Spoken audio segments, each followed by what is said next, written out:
Assalamualaikum warahmatullahi wabarakatuh. Berjumpa lagi dengan saya di Alvan Jaya TV. Bahasan kali ini mari kita dengarkan bagaimana pendapat Buya Syakur, Syaiful Gharim serta pendapat Buya Yahya tentang reinkarnasi di dalam Islam. Menurut salah satu di antara mereka, ternyata ruh nenek moyang kita menitis ke anak cucunya, bahkan bisa ke kucing, ke sapi, dan lain sebagainya. Mari kita simak videonya berikut ini. Namun sebelumnya, bagi teman-teman yang baru menemukan channel ini, kami sangat mengharapkan dukungannya dengan cara like, subscribe, dan komen. Dan jangan lupa aktifkan tanda loncengnya sebagai notifikasi. Mari kita simak pendapat dari Buya Syakur terlebih dahulu. Berikut ini. Kita ini sebelum lahir dulunya ada di alam arwah, nggak tahu di mana adanya, jumlahnya nggak tahu berapa ratus miliar, berapa triliun kita nggak tahu, tapi itu jumlahnya tetap. Nah, nanti jumlah yang tetap itu ini disebut dengan dalam bahasa Budanya namanya, punten saya bukan lagi menyalahkan, nggak, ini lagi membandingkan aja, namanya samsara. Dalam agama Buddha namanya samsara. Nah, itu nanti diturunkan satu persatu, lahir. Nah, nanti kalau sudah mati balik lagi ke alam rohani lagi. Itu namanya reinkarnasi. Oke.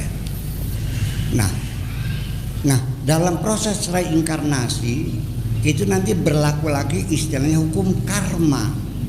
Kalau waktu lahir pertama dia berbuat jahat, jadi maling, jadi pencuri copet, dia mati, reinkarnasi balik lagi menjadi makhluk yang lebih rendah. Tadinya anaknya orang kaya, lahir lagi anaknya orang miskin. Sudah itu jahat lagi, mati, kembali ke alam arwah, turun lagi sampai kepada bentuk binatang nantinya. Itu namanya reinkarnasi. Jadi ada orang yang kembali lagi. Nah, ini mungkin umat Islam karena mungkin sebelum Islam masuk ke Indonesia kita dulu berkian semacam itu dengan tidak menyalahkan, punten ini mah. Jadi dikiranya reinkarnasi itu ada di dalam Al-Qur'annya, ada rujukan bahwa ada reinkarnasi, yaitu seperti dalam surat Yasin yang berbunyi wa man nu'ammirhu nunakkisu fil khalqi afala ta'qilun. Tuh dalilnya, dalil reinkarnasi. Ntar dulu kita koreksi dulu ini ente paham enggak nih? Wa man nu'ammirhu, dan barang siapapun yang dipanjangkan umurnya, nunakkisu kita ulangi fil khalqi, kejadiannya, dikiranya balik lagi. Bukan begitu. Itu artinya begini, wa man nu'ammirhu, orang yang umurnya panjang itu, nunakkisu fil khalqi, sel-sel tubuh yang rusak diganti lagi dengan sel-sel yang baru secara sempurna. Umurnya sudah 60 tahun, 70 tahun, tapi dia segar bugar, terganti jadi nggak peot-peot gitu, sehat selalu. Kenapa? Terganti pergantian sel yang sempurna, bukan reinkarnasi. Paham nggak? Nih, manusia ini ada dokter nggak?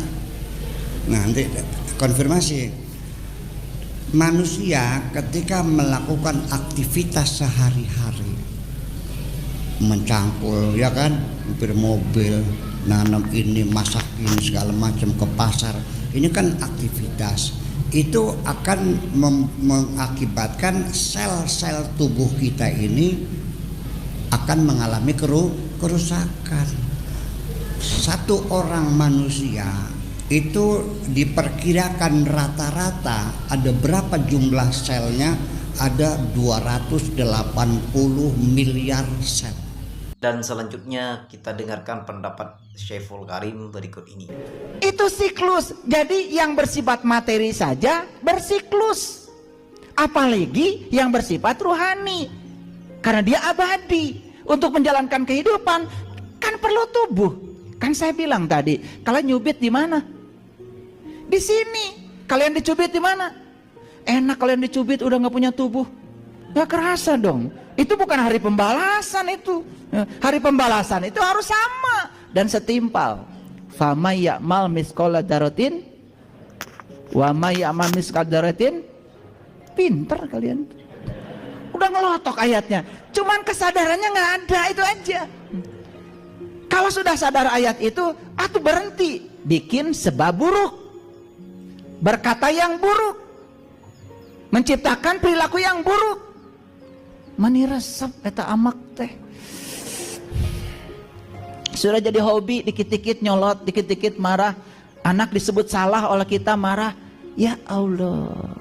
Anak tuh sedang belajar, tamu agung yang datang ke semesta untuk dihormati oleh kita. Siapa tahu yang sebut anak kita hari ini adalah leluhur kita, yang sedang mengambil kebaikan dari kita. Makanya kan doanya juga Allahumma gfirli wali walidayya warhamhuma kama rabbaini shaghira. Ya Allah, ampunilah aku dan dosa kedua orang tua. Sayangi beliau sebagaimana beliau menyayangi aku waktu aku kecil. Waktu kecil kita disayangi mereka, mereka kecil disayangi kita. Hati-hati, yang disebut anak cucu kita tuh siapa? Kan buah mah tidak akan jatuh jauh dari pohonnya. Makanya akan bersiklus di situ-situ terus sampai selesai utangnya. Makanya ayat ini mengatakan, coba lihat ya, sesungguhnya Allah menciptakan makhluk pada permulaannya, kemudian mengulanginya kembali. Ini ayatnya jelas. Agar dia memberi pembalasan kepada orang-orang yang beriman dan mengerjakan amal soleh dengan adil. Jadi untuk memberikan pembalasan diciptakan kembali, diulang kembali siklusnya. Kalau hari ini, mohon maaf, ada yang hari ini berlimpah aja, kerja sedikit saja duitnya banyak. Itu karena karma baikmu. Jangan-jangan dulu kamu senangnya berbagi. Makanya kalau guru saya mengajarkan, kalau kamu ingin masa depanmu gemilang, penuh dengan kebahagiaan, satu, perbanyak kebaikan hari ini. Pendapat Syekhul Karim ini memang berbeda. Dia itu menafsirkan Al-Quran semaunya dia saja, tidak menggunakan tafsir yang disepakati para ulama. Akan tetapi dia menafsir Al-Quran seenaknya saja dan cenderung menyesatkan umat. Apalagi orang awam, ini sangat bahaya ini. Baik, kita dengarkan pendapat Buya Yahya berikut ini. Dia adalah penghayal kelas tinggi. Khayal. Reinkarnasi dewa ketemu si dewa. Dia khayal. Kidip, dusta. Jangan dipercaya, jangan dekat-dekat orang semacam itu.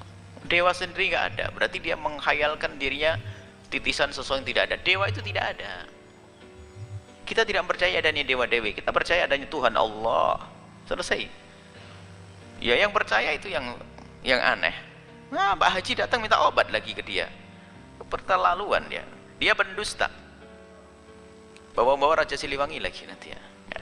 Dia pendusta, orang-orang seperti itu banyak pendusta itu. Wah, kan nanti ada ketemu ada yang katanya nikah dengan Nyi Roro Kidul, macam-macam ini.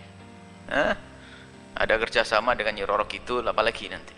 Itu adalah dusta-dusta, hayal dan dusta. Sudah hayal diwujudkan, makanya dusta nanti. Nggak ada titisan dewa, nggak ada. Dalam agama kita nggak ada titisan dewa. Kecuali agama sana, reinkarnasi kan bukan agama kita, agama di luar Islam. Jadi orang itu akan selalu mengalami reinkarnasi. Kalau amalnya baik nanti akan menjadi lebih baik, kalau jelek akan jadi binatang dan sebagainya. Itu hayalan, bukan sebuah akidah, bukan sebuah keyakinan yang benar. Tidak boleh kita percaya yang demikian.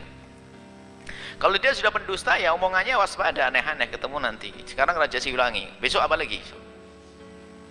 Pendusta, tidak perlu didengar, tidak perlu diikuti orang-orang seperti itu, dan bahaya. Yang ngikuti, wah lebih stres lagi itu, lebih aneh lagi yang ngikuti orang-orang seperti itu. Allahu a'lam bishawab. Itulah tadi pendapat mereka. Semoga video ini bermanfaat. Jangan lupa like, subscribe, dan komen. aktifkan notifikasi loncengnya.